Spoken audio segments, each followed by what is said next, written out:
kami. Mabigat naman kasi Dok, nakaka-stress. Hindi kami makahanap ng participants namin dun sa thesis namin. But medyo sensitive kasi tungkol siya sa religion, tapos yung participants namin dapat part ng religion. Ilan mga po tayo yung participants? Ano po, since Pino lang naman po kami, 7 lang. Nakahanap naman po kami ng 2. Ay kaso, kailangan pa namin ng 5. Sa Friday po, ang target po namin ng partner ko, dapat kapag na kami interview ng at least 2 pa. Wala kami makahanap po Kaya na-stress din ako. Tapos, na-pressure din po ako. Sabi ko ng professor namin sa research, hanggang next week Friday na lang daw po yung pagpapa-update ko sa kanya ng progress natin sa chapter 4. Yun nga po, dalawa pa lang yung interview namin. Na-expect ko siguro kasi na by Friday, tapos na lahat kung ginagawa natin sa chapter 4. Kaya, ayun po, medyo nakaka-pressure, nakaka-stress. Ganun po yung nararamdaman ko. Ano na ang ginagawa niyo ng partner mo pagka yung ginagawa ng step mo yun para mawasan na ng magiging stress nyo sa mga ng participants? Ano po? Basta ginagawa na lang po namin ng paraan. Pagka wala po talagang nahanap, iisip na lang po kami ng ibang pwedeng gawin. Na, like for example, since kailangan din po kasi diba sa chapter 4, transcription, hindi po kasi kami transcription tapos coding. So, habang nag-aawang po kami ng ibang magpo-confirm na participants namin, ginagawa na lang po namin gagawin po coding, tsaka ay transcription, tsaka yung pag-code para wala po nasasayang ng oras. Pero yun lang talaga ito, sobrang concern kasi ako. Nape-pressure din ako. Malaki po kasi gastos ito Sayang po yung, ang naisip ko, sayang po kasi yung time dito sa Lugban. Dapat yung nagagawa kami. Kaso, hindi ko namin po naman kontrolado kung pag-confirm ng participants kung wala tayo. It's good na during those times na hindi kayo makahanap ng participants ay gumagawa ng another task na kailangan ng tapos.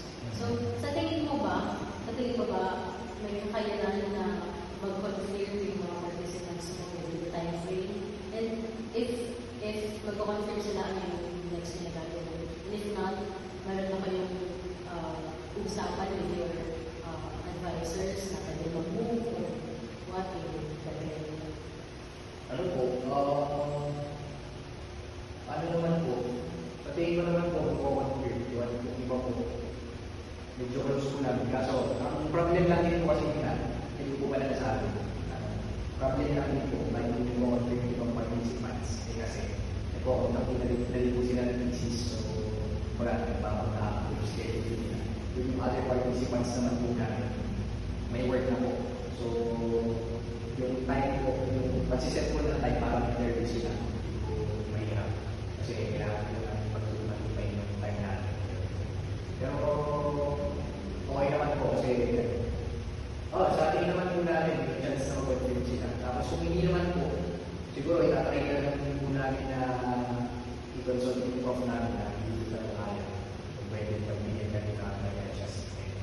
Aside dun sa stress nyo sa paghahanap ng participants, may contributing factor ka ba?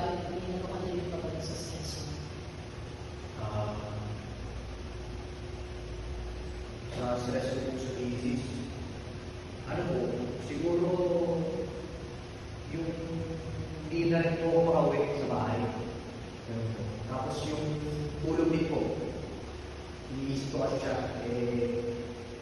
pag sa gabi po, hindi ko na rin minsan makontrol yung iniisip ko na baka ito, baka maligid ganyan. Tapos yun, hindi na ako makauwi ng bahay. Dati po kasi nakakauwi ako ng tutuhan. Ngayon, ang nangyayari, every after, yung uwi ako dito sa susunod, hindi na ulit. Tapos minsan nga, talaga po nakaranas po ako ng 3 linggo, hindi na ako. Ngayon po yung 3 linggo, hindi na ako sa bahay. Pero part-time po rin siguro, hindi factor na rin siguro na nainis ko yung mga magulang ko, ang girlfriend ko, pati po yung mga aso natin. During those times na nasa university, nakakausap ko naman yung parents mo, yung girlfriend mo, meron ka bang napagsasabihan ng mga stressors na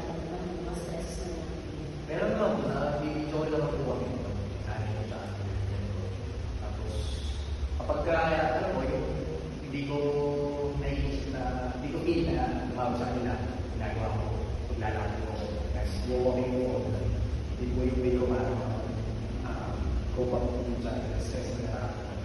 Maganda naman po siya, nakakatulong naman po siya kumbaga, set aside ko yung focus ko dun sa thesis na nagkoko sa akin ng stress. It's good na ang nagiging coping mechanism mo is through walking, through exercising, kasi beneficial siya sa health mo. Pero di ba sabi mo na minsan hindi ka makatulog, dahil yung utak mo, nag-isip ka ng mga what if.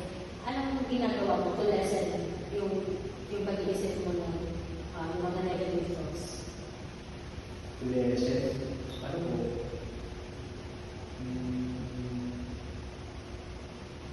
Ano po paano po kasi ako naging buwangon sila. So, one way to express myself is through writing, either in artistic way or in just a mere writing of my thoughts sa paper. So, meron po notebook sa door na doon ko nilalagay yung mga random thoughts ko.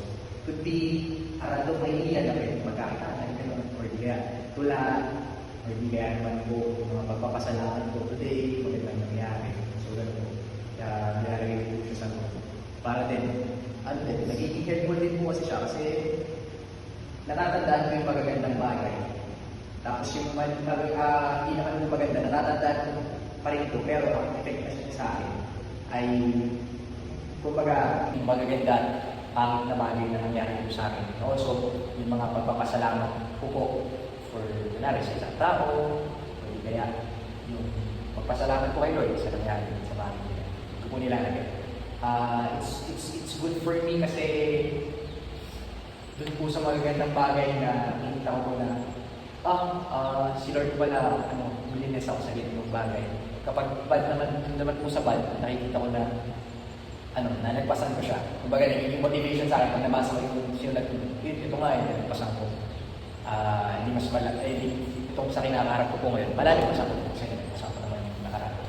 Kagaya nga sabi nila na parang hindi naman ito yung bibigay sa iyo ni God kung hindi mo siya kaya malagpasan. So, napakaganda na yung mga nagiging approach mo sa mga certain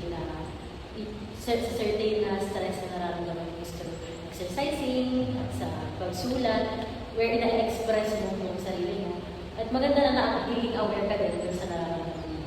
So, going back dun sa thesis, since sabi mo, you and your partner, nakakasunod kayo sa timeline. So, whenever na, di ba, thesis, pupunta ka talaga sa school. So, stress kayo na buong maghapon. So, at the end of the day, anong ginagawa din ng partner mo in order for you both na mag-lessen yung stress na nararamdaman mo? Ano po ito? Wala naman kami sakit. Merienda lang. Yun. Kunwari, for example, katulad ng nakaraan, yung 2 participants po namin, isang day lang po namin ginawa. So, ang sarap po sa feeling kasi feeling namin sobrang productive namin that day kasi nakadalawang araw. So, nagmerienda lang po kami sa labas. Kwentuhan, sharing of observation dun sa interview, ano pa yung i-improve namin, ano yung magandang nagawa namin. Then, plan na rin po kung ano po yung gagawin pa natin sa susunod po natin mga interviews. So, ganun po siya. It's good na nagkakasundo kayo ng partner mo when it comes to timeline, when it comes to your topic mismo. Kasi parang pagkakatanda ko nung last na visitation mo dito is parang naging concern mo naman is yung creation ng chapter 1 mo since mag-start na kayo ng thesis-season nyo bilang graduating students. So nakakatuwa na bumabalik-balik na rin talaga dito for us to be updated to your life. Meron pa bang certain na bagay na gusto mong i-share?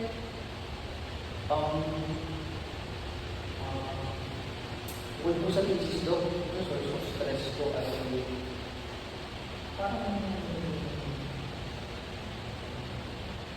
okay naman po ako sa family, sa partner ko naman po sa partner. Yun lang po talaga doon. Saan talaga? Yung pressure kasi, siguro part na rin kasi na sanay po ako na sa isang araw wala ako nasasayang ng oras. Itong mga nagkakaroon ko, since wala po kami ginagawa, nagawa na rin naman namin po yung sinasabi kong transcription tsaka coding ng mga mga participants po namin, talagang I have no wala akong ibang naiisip na gawin yung saan po, ganyan. Pero gumagawa naman po kami ng paraan para makahanap talaga ng participants. Nagsasat pa rin po kami ng possible na participants na pwede mag-accept or fitted po dun sa criteria namin. Sadya, hindi pa lang po sila nag-confirm kasi siguro baka din sila, busy din, maraming ginagawa. Pero we're hopeful na matapos na din talaga. It's good na meron kayong mga may mga options kayo kung paano yung babawasan yung pag-stress mo sa paghahanap ng participants na nagkakaroon kayo ng sample pool ng mga participants. Meron pa ba kayong ibang ginagawa in order na matanggal yung stress nyo sa paghahanap ng mga participants? Bukod dun sa nagkakaroon kayo ng madaming contacts with the participants. Yun pa lang po sa aking nagagawa namin. Pero siguro po sa susunod, pwede siguro kami lumapit doon sa na-interview namin participant na kung meron pa silang ibang i-refer. Ano na lang po siguro para since sila ay fit doon sa criteria, baka may mga kaibigan din sila. Maganda na naging problem focus kayo ng partner mo, no? Kumbaga ay hindi kayo nagsastuck sa pagkakaroon ng breakdowns or kumbaga ay nagkakaroon kayo ng positive outlook dun sa nagiging problems na yung kinakaharap ng parehas. So, meron ka pa ba gustong i-share other details bukod dun sa stress nyo sa thesis? Other than that po, yun po. Actually, wala naman po ito. Talagang, siguro kamalagyan na lang talaga yung pagkamis ko sa mga nanay ko, sa girlfriend ko, tsaka sa mga alaga ko natin. Ano din sila comfort ko din sila good thing din kasi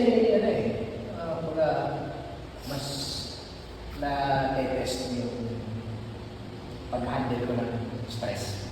Kasi I think mas resilient naman ako dahil sa mga nakakanasan ko. Maganda naman kasi yung yung tingin mo for the future, yung tingin mo sa mga bagay-bagay. So, you tend to walk, yung stress ka, sa journal mo. Siguro gawin na lang din natin motivations para makatapos din sa thesis. Yung family, yung pag-uwi sa family. Since nabanggit mo nga kanina na medyo matagal-tagal na din yung 3 weeks na hindi mo nakikita yung family mo. So, yun, may gusto ko bang ibang i-share regarding sa experiences mo ngayon? Wala na naman ito.